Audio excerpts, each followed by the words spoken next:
Hello my friends, this is Walter. I'm going to share one of my stories with you today. I wrote this story several years ago.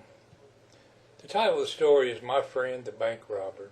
In my years as a railway carman, I encountered a lot of, shall we say, unsavory characters. This is my recollection of one such person. He really seemed to be a nice enough guy when you talked to him. And you would not know he was a bank robber unless, of course, you asked him, and then he would laughingly tell you about it in detail. This is the story of the time I made friends with a bank robber. I was working one day at the Atlanta Rip Track, and I was given a road trip, and it was a road trip to the Atlanta Federal Penitentiary. I believe it was David Atlant that I went with that day. I remember looking at the trip sheet and thinking to myself, what in the world would a boxcar be doing in the federal pen? What would it be doing at the federal pen at all? Least of all, one reported to be off-center and requiring our services.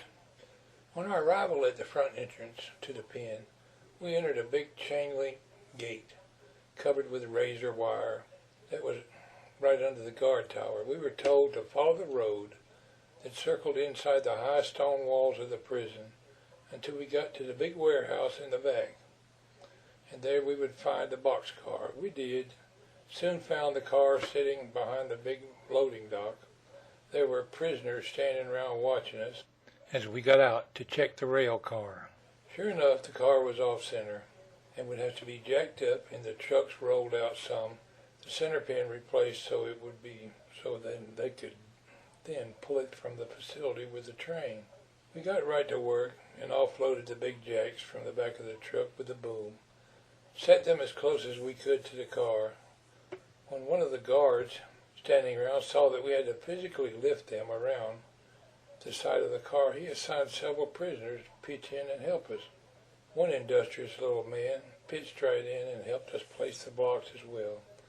And soon we were jacking the car up. The little man was very friendly and asked us a lot of questions and seemed quite interested in the whole job. I asked the little man what was in the boxcar. I learned it was a load of baled cotton. I was smoking a cigarette and saw the little man watching as though he really wanted one. So I offered him one, which he declined, saying that the guard wouldn't like it. I told him that I was going to lay my pack of cigarettes down there and leave them, and he was so inclined that he was welcome to take the whole pack if he got a chance to pick them up unnoticed. That seemed to tickle him greatly. I asked the little man what he was in prison for, and he said laughingly, I cleaned out the drive-in window over to the C&S Bank. It dawned on me that the little man didn't know right from wrong, that he was several bricks short of a full load, and he surely didn't have both oars in the water. I noticed that all the prisoners were wearing tan khaki coveralls.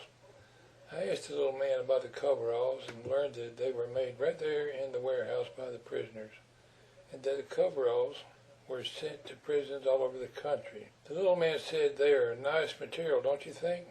That's what we use the cotton for. I commented that they were indeed nice coveralls. I was thinking to myself, wonder why they don't have to wear clothing with black and white stripes on it. The little man disappeared and we were finishing up the job. I checked and sure enough, the pack of cigarettes was gone.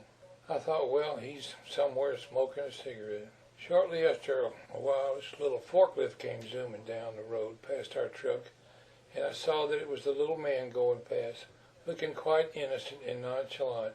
As he passed our truck, he tossed something inside the driver's window of our truck. I asked Carman David what that was, and he said, I believe your buddy just tossed a set of new coveralls in the truck for you. As we finished up our work and got ready to climb up in the truck, I saw the little man standing on the loading dock again, waiting for some acknowledgement from me regarding the transaction that had taken place. He was looking at me as if to say, I can still pull the wool over them. Kind of had a twinkle in his eye.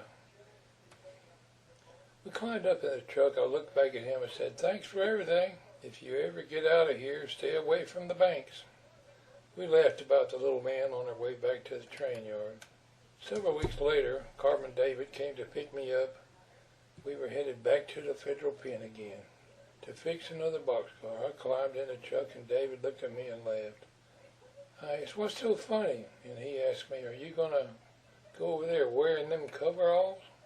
I'd gotten so used to wearing them at work, I forgot where I got them. I said, "Nope. You keep the motor running. I'm going to the locker room to change clothes." I sure don't want them thinking I'm one of the inmates. They might want to keep me there. Thanks for listening, my friends.